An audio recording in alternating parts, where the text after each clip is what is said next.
आप देख रहे हैं हमारी खबर की खास बुलेटिन। मैं हूं किशोर कुमार। इस बुलेटिन की शुरुआत करते हैं देश की 20 फटाफट खबरों से।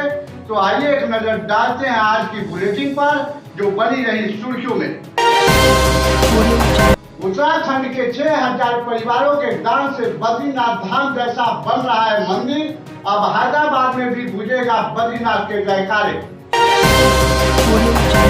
बिहार विधानसभा चुनाव पिछली बार जदयू और राजद मिलकर चुनाव लड़े थे, लेकिन 2020 के चुनाव में आमने सामने होगी टक्कर। अभी प्रत्याशी तय नहीं होने की वजह से मतदाताओं में असमंजस जैसी स्थिति बनी हुई है। काशी विश्वनाथ मंदिर और ज्ञानवापी मस्जिद का मामला 3 अक्टूबर को सुना जाएगा। वहीं सुन्नी वक्फ बोर्ड लखनऊ में चाहता है सुनवाई। 1991 से न्यायालय में चल रहा है मामला। 9 अमेरिकी राष्ट्रपतियों की सटीक भविष्यवाणी करने वाले प्रोफेसर लिस्टमैन का दावा कि अगर अमेरिका में चुनाव निष्पक्ष हुए और रूस दूर रहा तो ट्रंप नहीं जीत पाएंगे चुनाव। गुजरात में बड़ोदरा के बाबा मानपुरा इलाके में नवनिर्मित इमारत गिरने की वजह से 3 मजदूरों की मौत। दमकल विभाग का रेस्क्यू ऑपरेशन लगातार जारी है। उत्तर प्रदेश के देवरिया जिले में एसओजी टीम के साथ बदमाशों के दिन दहाड़े मुठभेड़। 3 राउंड फायरिंग के बाद 4 ट्रक लुटेरे गिरफ्तार। देवरिया के कोऑपरेटिव चौराहे पर पुलिस और बदमाशों में मुठभेड़ हो गई। मुठभेड़ के दौरान बदमाशों ने 3 राउंड फायर भी किए। हालांकि पुलिस चारों बदमाशों को गिरफ्तार करने में कामयाब रही। गिरफ्तार बदमाश ट्रक लुटेरे बताए जा रहे हैं। बदमाशों की कार पर बिहार की नंबर प्लेट लगी थी। कांग्रेस के मुख्यमंत्रियों को सोनिया गांधी का सख्त निर्देश। मोदी सरकार के कृषि कानूनों की रोकने के लिए अपने राज्यों में बनाए कृषि कानून। पाकिस्तान सरकार ने दिग्गज अभिनेता दिलीप कुमार की पुश्तैनी हवेली खरीदने का फैसला किया है। दिलीप कुमार की पत्नी सारा बानो इस फैसले से बहुत खुश है। पाकिस्तान सरकार के फैसले पर उन्होंने कहा कि मुझे उम्मीद है कि इस बार सरकार अपनी कोशिशों में सफलता हासिल करेगी। पाकिस्तान सरकार ने दिग्गज अभिनेता दिलीप कुमार की पुश्तैनी हवेली खरीदने का फैसला किया है। दिलीप कुमार की पत्नी सायरा बानो इस फैसले से बहुत खुश है। ये हवेली पाकिस्तान के खैबर पख्तूनख्वा प्रांत में है और इसकी हालत बहुत खराब हो चुकी है।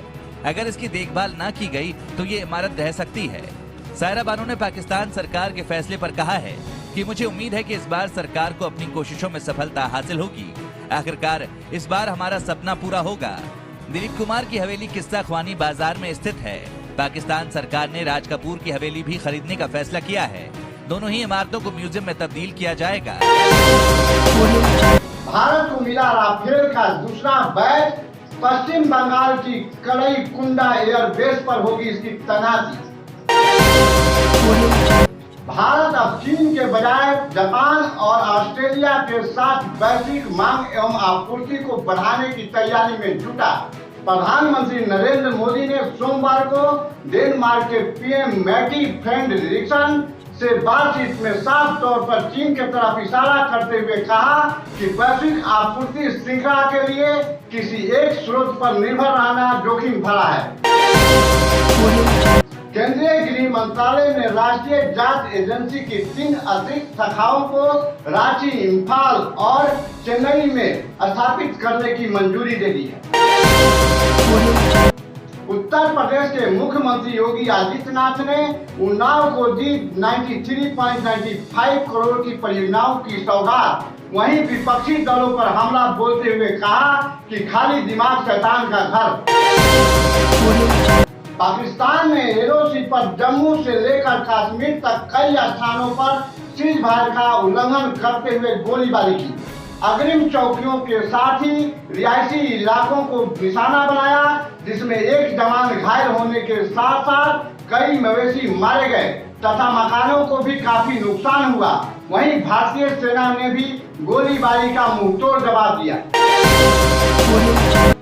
बिहार विधानसभा चुनाव 2020 सीटों के बंटवारे को लेकर एलजेपी अध्यक्ष चिराग पासवान भाजपा अध्यक्ष जेपी नड्डा से मिले।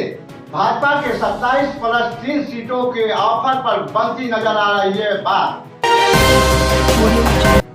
जम्मू कश्मीर के पूर्व मुख्यमंत्री महबूबा मुफ्ती की रिहाई पर आज मंगलवार को सुप्रीम कोर्ट में होगी सुनवाई। बेटी इर्तिजा की याचिका पर सुप्रीम कोर्ट करेगा विचार। उत्तर प्रदेश के मुख्यमंत्री योगी आदित्यनाथ का फरमान, यूपी में इस बार दुर्गा पूजा पर नहीं सजेंगे पंडाल।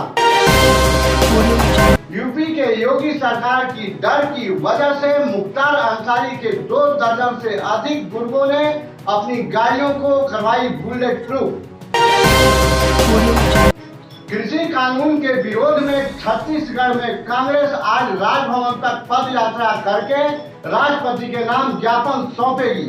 कांग्रेस के प्रदेश महामंत्री चंद्रशेखर शुक्ला ने बताया कि कांग्रेस कार्यकर्ता सुबह 11 बजे राजीव भवन से राजभवन के लिए पैदल निकलेंगे। इस पैदल मार्च में कांग्रेस के सांसद, विधायक, मंत्री और पार्टी के पदाधिकारी शामिल होंगे।